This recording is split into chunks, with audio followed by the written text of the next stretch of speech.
Olá pessoal, bom dia, né? São por volta de 4h30 da manhã deste domingo, 19 de julho, os peregrinos de Santana e também os ciclistas, né, do pedal com Santana que vão sair agora de Currais Novos.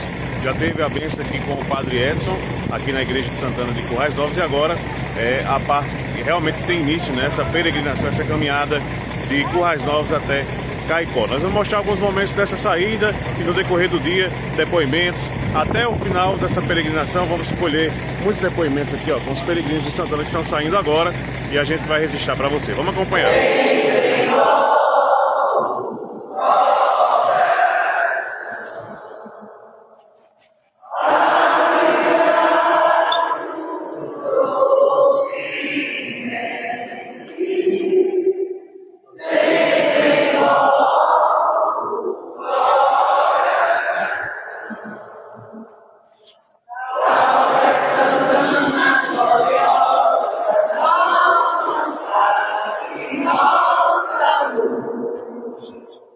Salve